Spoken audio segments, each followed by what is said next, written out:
एक छोटे से गांव में नदीम नाम का एक गरीब आदमी रहता था। उसके पास मिट्टी का एक घर और ब्रूनो नाम का एक वफादार कुत्ता था। हर सुबह वह अपनी थकी हुई टांगों के साथ जंगल की ओर निकल जाता। घंटों पेड़ों की टहनियां काटता, उन्हें गठरी में बांधता और बाजार में मामूली दामों में बेचकर वह मुश्किल से एक वक्त की रोटी और थोड़े से खजूर खरीद पाता। नदीम की पत्नी शाइस्ता खूबसूरत तो थी, पर उसकी जबान तलवार जैसी तेज। वह गरीबी से तंग आ चुकी थी और वह अपने पति को एक नाकारा, बदकिस्मत आदमी समझती थी। वह हर वक्त ताने देती, उसे नीचा दिखाती। एक शाम बहुत तेज बारिश हो रही थी। नदीम भीगा हुआ, थका हारा, हाथों में लकड़ियों का गट्ठर लेकर घर पहुंचा। मगर घर के दरवाजे पर जो मंजर था, उसने उसका दिल चीर दिया। शाइस्ता आंखों में अंगार लिए तमतमाती आवाज में चीखी, निकल जाओ मेरे घर से, मनहूस आदमी, अब मुझे तुम्हारी कोई जरूरत नहीं। नदीम सन्न रह गया। हल्की सी कांपती आवाज में बोला, शाइस्ता, क्या तुम होश में हो? मैं जाऊंगा कहां? मेरा ठिकाना ही क्या है? शाइस्ता चीखी, जहां मन करे जाओ, अपने कुत्ते ब्रूनो के साथ रहो, वह तुमसे ज्यादा काम का है। यह सुनकर नदीम की आंखें नम हो गईं। उसने अपना बोझ, लकड़ियों का नहीं दिल का, उठाया और चुपचाप चल पड़ा। ब्रूनो उसके पीछे चुपचाप चल रहा था, जैसे वह समझ रहा हो कि उसके मालिक का दिल आज बुरी तरह टूट चुका है। गांव के आखिरी छोर पर पहुंचे तो नदीम एक पुराने बेरी के पेड़ के नीचे बैठ गया। उसकी आंखें आसमान की तरफ उठीं। या खुदा, मेरे पास इस वफादार कुत्ते के अलावा कुछ भी नहीं बचा, तू ही मेरा सहारा है। बस वहीं से एक ऐसी कहानी की शुरुआत हुई जिसकी तसव्वुर न कभी शाइस्ता ने किया था, न नदीम ने। रात ढलती गई।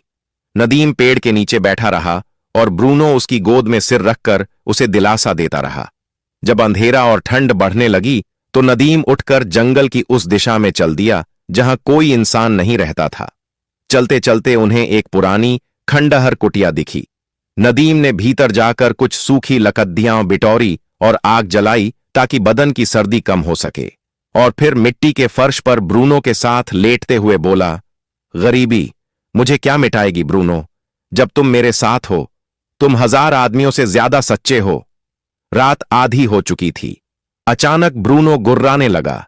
उसकी आंखें कुटिया के एक अंधेरे कोने पर टिकी थीं। नदीम घबरा गया। क्या हुआ ब्रूनो? कोई जंगली जानवर है क्या? ब्रूनो उस मिट्टी की फर्श को अपने पंजों से खोदने लगा। नदीम ने जलती हुई मशाल उठाई और उस कोने में रोशनी डाली। वहां की जमीन ढंसी हुई थी, मानो सालों पहले किसी ने कुछ दबाकर छुपाया हो। दोनों ने मिलकर खोदना शुरू किया। कुछ ही देर में उनके हाथ किसी कड़ी लकड़ी जैसी चीज से टकराए। या अल्लाह! नदीम के होंठ कांपे। ये तो किसी संदूक का ढक्कन लगता है। कुछ और मिट्टी हटाने पर एक पुराना, लोहे की पट्टियों से बंधा हुआ संदूक नजर आया। इतना पुराना कि किनारों पर काई और मिट्टी जम चुकी थी। कांपते हाथों से नदीम ने उसका जंग लगा ताला तोड़ने की कोशिश की। पहले ताला नहीं हिला, पर जब उसने पत्थर से जोरदार वार किया तो ताला टूट गया। नदीम ने संदूक का ढक्कन उठाया और अगले ही पल उसकी आंखें चमक उठीं। संदूक सोने के सिक्कों, कीमती अशर्फियों, भारी हारों और पुराने जमाने के बेशकीमती गहनों से भरा हुआ था। उसके होंठ कांप गए। क्या यह सपना है या खुदा ने मेरी पुकार सुन ली? वह घुटनों के बल बैठ गया, आंखों में आंसू भर आए। उसी रात से किस्मत का रुख बदल गया। नदीम, जो कुछ नहीं था, अब इतना आमिर बन चुका था कि दुनिया उसे सलाम करे। अगली सुबह सूरज की पहली किरणों के साथ ही नदीम जाग उठा। रात भर की बेचैनी अभी भी उसकी आंखों में बाकी थी। उसने उस चमचमाते खजाने को ध्यान से देखा, फिर गहरी सांस लेकर बोला, इस दौलत को जितना छिपाकर रखूं उतना बेहतर है। दुनिया की नजरें नफरत भी लाती हैं और लूट भी। उसने संदूक को वैसा ही बंद किया, मिट्टी से ढक दिया और बस थोड़े से दिरहम अपनी जेब में रखकर बाजार की ओर निकल पड़ा। गांव का छोटा सा बाजार आज पहले से कहीं ज्यादा रौनकदार लग रहा था। ठेले वालों की आवाजें, मसालों की खुशबू और लोगों की चहल पहल। नदीम ने अपने और ब्रूनो के लिए रोटी, दूध, कुछ सूखे मेवे और थोड़ा राशन खरीदा। फिर उसने ऐसे वापस लौटने का रास्ता चुना कि किसी की नजर उस पर न पड़े। रात दर रात नदीम खजाने से जितना जरूरत हो उतना सोना निकालता। वह उससे माल खरीदता, बाजार में बेचता और धीरे धीरे उसके हाथ में व्यापार की समझ आने लगी। चंद हफ्तों में बाजार के कोने में उसकी एक छोटी सी दुकान बन गई, जहां तौल कभी कम नहीं होता था और पैसे कभी जरूरत से ज्यादा नहीं लिए जाते थे। लोग उससे सामान नहीं, एतबार खरीदते थे। उसकी मुस्कुराहट, मीठे लहजे और खालिस नियत ने दिल जीत लिए। देखते ही देखते गांव के बच्चे, बूढ़े, औरतें सभी कहते फिरते, वो आदमी जो कुटिया में रहता है, उसकी दुकान में बरकत है।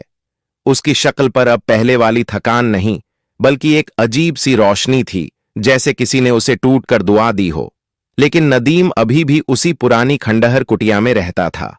रात होने पर वह ब्रूनो के साथ बैठकर मुस्कुराता और कहता, मेरे दोस्त, किसी को यह पता नहीं कि गांव का सबसे अमीर आदमी मिट्टी की कुटिया में एक कुत्ते के साथ रोटी बांटकर खाता है।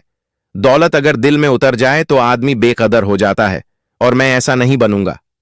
दिन बीतते गए। ईमानदारी ने नदीम को ऊपर उठाया और बरकत ने उसके घर की दहलीज पहचान ली। कुछ लोग उसकी तारीफ करते, कुछ जलते, मगर सब उसकी तरक्की पर हैरान थे। और इन सब के बीच कहीं दूर एक औरत हर रात उसे देखती थी, शाइस्ता, वही औरत जिसने उसे घर से निकाला था।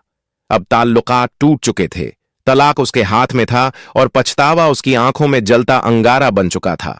वह औरतों से पूछती, क्या ये वही नदीम है जो लकड़ियां बेचता था? और जवाब मिलता, हां, हालात बदलने वाले खुदा को सलाम, अब वह ताजगी से भरा ईमानदार व्यापारी है। शाइस्ता के दिल में हर रात एक सन्नाटा उतरता, काश मैंने उसे पहचाना होता। एक रात जब नदीम दुआएं पढ़ चुका था और पुरानी किताब के पन्नों में खोया हुआ था, अचानक दरवाजे पर दस्तक हुई। ब्रूनो फौरन सतर्क हो गया। नदीम ने दरवाजा खोला। बाहर शाइस्ता खड़ी थी, चेहरा मुरझाया हुआ, आंखें पछतावे से भरी हुई। उसने धीमी आवाज में कहा, सलाम वालेकुम नदीम। नदीम ने उसके चेहरे को गौर से देखा। वहां न घमंड था, न ताना, सिर्फ टूटन। वालेकुम अस्सलाम, इस वक्त यहां क्यों आई हो? शाइस्ता कांपती आवाज में बोली, माफी मांगने, मैंने तुम्हें नहीं समझा। मैंने जो किया वह जुल्म था। नदीम ने उसे अंदर आने का मन बनाया, मगर उसकी आंखों में वह चुभन अब भी बाकी थी। उसने कहा, दिल माफ कर भी दे तो जख्म निशान छोड़ जाता है। वक्त बताता है कि कौन अपना था और कौन आजमाइश। ब्रूनो अपनी वफादार फितरत के साथ शाइस्ता को शक की नजरों से घूर रहा था। शाइस्ता कुछ देर खड़ी रही, फिर बिना कुछ और कहे लौट गई। अगले दिन नदीम बाहर आया तो हैरान रह गया। शाइस्ता कुटिया के सामने झाड़ू लगा रही थी, सामान सहेज रही थी, जैसे अपने अतीत को साफ कर रही हो। नदीम ने पूछा, मैंने तुमसे कुछ नहीं कहा, तुम ये सब क्यों कर रही हो? उसने सिर उठाया, आंखों में सच्चाई थी, क्योंकि अब समझ आया है, इंसान की कीमत दौलत से नहीं, दिल से होती है। और मैंने तुम्हें तब खो दिया जब तुम मेरे सबसे करीब थे। नदीम उस वक्त गहरी खामोशी में था। शाइस्ता के शब्द उसके कानों में पड़े, मगर दिल में जगह न बना सके। कुछ पल बाद उसने धीरे से कहा, किसी आदमी की कीमत उसके सिक्कों में नहीं होती, उसके किरदार में होती है। अगर तुमने मेरी कीमत उस वक्त समझी होती जब मैं लकड़ियां ढोता था, तो तुम मुझे रात के अंधेरे में घर से धक्का देकर बाहर न निकालती। शाइस्ता की आंखें भर आईं, आवाज कांप गई। मैं अंधी होकर दौलत के पीछे भागी। दुनिया की चमक दमक ने मेरे दिल को सख्त कर दिया। आज मैं अपनी करनी की सजा भुगत रही हूं। क्या मेरे लिए एक और मौका है? नदीम ने उसे देर तक देखा, वह नजर जिसमें दुख था पर कोई शिकायत नहीं। फिर वह बिना एक और लफ्ज कहे कुटिया के अंदर चला गया। दरवाजा धीरे से बंद हो गया। वह अपनी पुरानी चटाई पर बैठा और खुद से पूछा, क्या यह औरत सच में तौबा करने आई है, या फिर उसकी नजर मेरे पास की दौलत पर है? उसे वह रात याद आई जब उसे घर से निकाल दिया गया था, जब उसके पास न कोई ठिकाना था, न कोई इंसान, सिवाय ब्रूनो के। उसी वक्त ब्रूनो अंदर आया, अपने मुंह को नदीम की जांघ पर टिकाया, जैसे कह रहा हो, जो औरत गरीबी में कद्र नहीं की, अब पैसों के लिए कद्र करने आई है। नदीम ने उसके सिर पर हाथ फेरा और बुदबुदाया, मेरे घर में जगह उसी की है जिसने मेरे अंधेरों में मेरा साथ दिया। नदीम शांत आवाज में बोला, हम दोनों के बीच जो रिश्ता था वह अब खत्म हो चुका है। मैंने तुम्हें माफ कर दिया है। लेकिन टूटी हुई चीजें फिर जुड़ तो जाती हैं, मगर वैसी नहीं रहती। शाइस्ता के होंठ कांपे। वह धीमे से बोली, अगर अगर आप चाहें तो मैं एक नौकरानी की तरह यहां रह जाऊं, बस आपकी सेवा करने के लिए। नदीम ने कहा, नहीं शाइस्ता, मैं तुम्हें रोज रोज देख के का दिल दुखाना नहीं चाहता। बेहतर होगा तुम चली जाओ। शाइस्ता रो पड़ी। उसके आंसू सिर्फ पछतावे के नहीं थे, वे उस किस्मत के थे जिसे उसने अपने हाथों से जला दिया था। दिन गुजरते गए।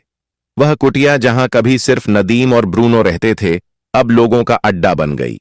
कोई सलाह लेने आता, कोई दुआ मांगता, कोई मुसीबत बांटने। बाजार में लोग कहते, नदीम सिर्फ व्यापारी नहीं, वह तो गांव का सितारा है। और सच भी यही था। ईमानदारी ने उसे वह आसमान दे दिया था जिसे बहुतों ने सिर्फ सपनों में देखा था। एक दिन बाजार में एक आदमी आया, बेहतरीन कपड़े, चमकते जूते और चाल में रुतबा।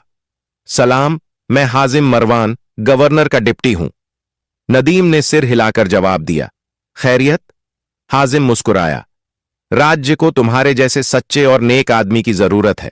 हम चाहते हैं कि तुम गांव की तरफ से शासकों की परिषद में शामिल हो जाओ।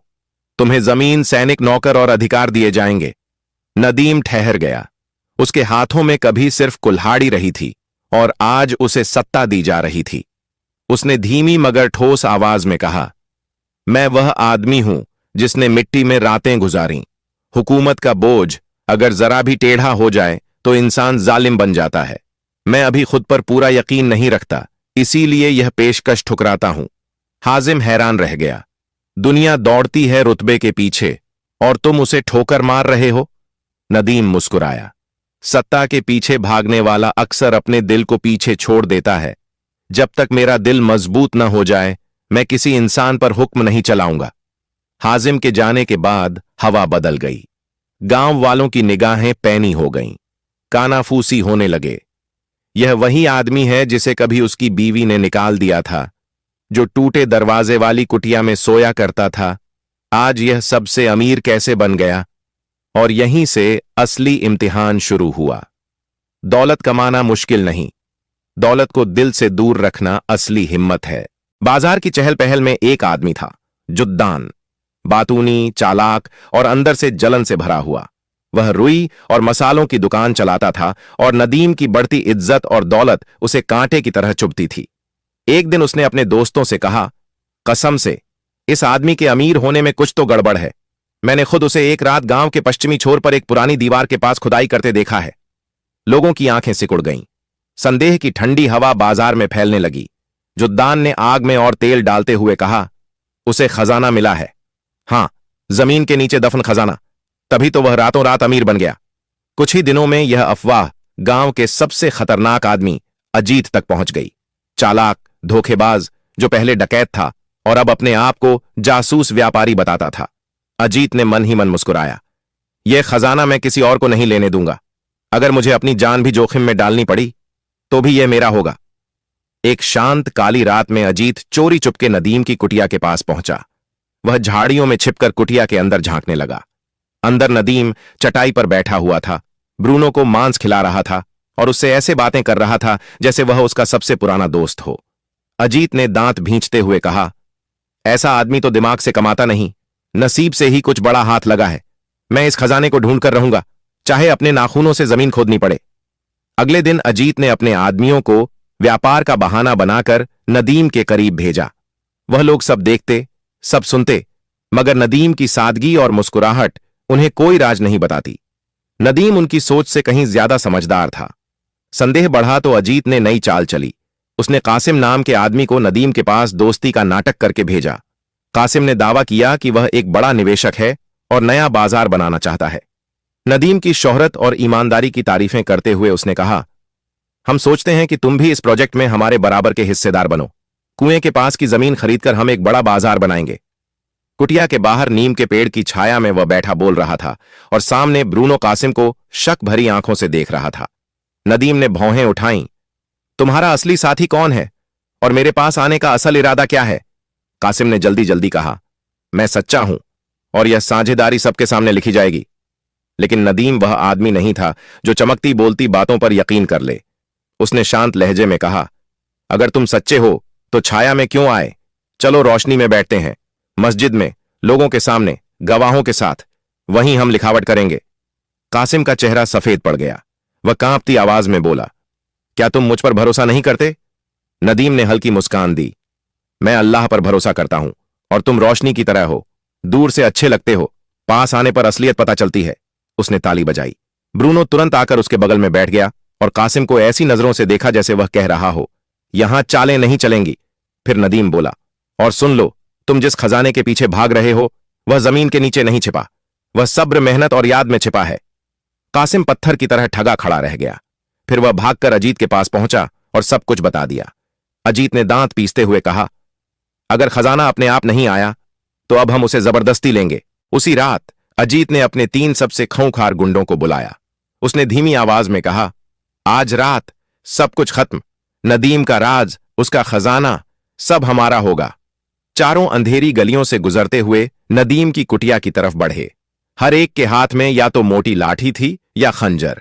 अजीत ने खिड़की की ओर इशारा किया, हम यहीं से अंदर जाएंगे। लालू, दरवाजा बंद कर देना, और सालिम, खिड़की की राह बंद कर देना ताकि वह न भाग सके।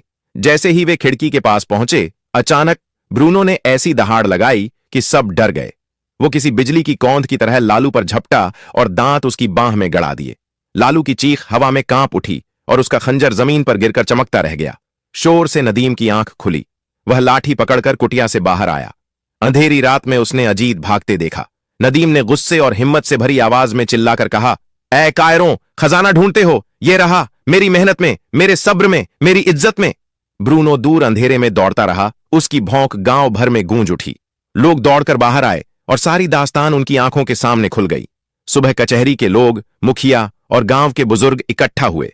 लालू, जिसका हाथ बुरी तरह घायल था, सच छुपा न पाया। उसने सब बता दिया।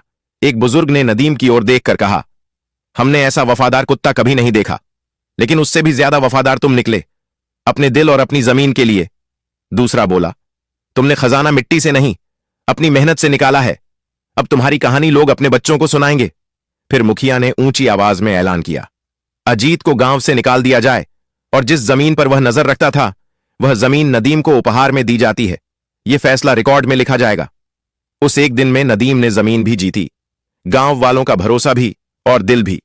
और ब्रूनो, अब वह सिर्फ एक कुत्ता नहीं बल्कि वफादारी की मिसाल बन गया।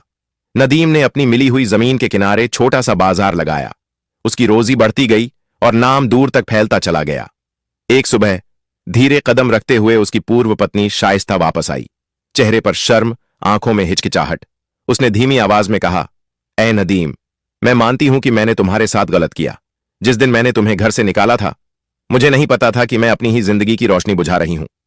नदीम कुछ पल चुप रहा। फिर उसने नरमी से कहा, शाइस्ता, गरीबी इंसान का दिल तोड़ देती है, लालच उसे अजनबी बना देता है, लेकिन इंसान सीखता है, माफ करता है और फिर आगे बढ़ता है। शाइस्ता कुछ कह पाती उससे पहले नदीम ने एक कदम आगे बढ़कर कहा, अगर तुम मेरे पैसे के लालच में आई हो तो वापस लौट जाओ, लेकिन अगर तुम उस आदमी को ढूंढने आई हो जिससे तुमने कभी मोहब्बत की थी तो दरवाजा खुला है और दिल भी। शाइस्ता की आंखें भर आईं। उसने सिर झुकाकर कहा, कसम से मैं उसी नदीम के लिए आई हूं जिसकी कीमत मैं समझ ना पाई। तुमने मुझे सिखाया कि आदमी की कीमत उसके कपड़ों में नहीं, उसके दिल में होती है। नदीम ने उसका हाथ थाम लिया। तो चलो नई शुरुआत करते हैं। कुटिया छोटी होगी पर 2 सच्चे दिल हों तो वो महल बन जाती है। और उसी वक्त ब्रूनो दोनों के चारों तरफ उछलने कूदने लगा, जैसे वह भी उनकी नई जिंदगी को अपनी दुआ दे रहा हो।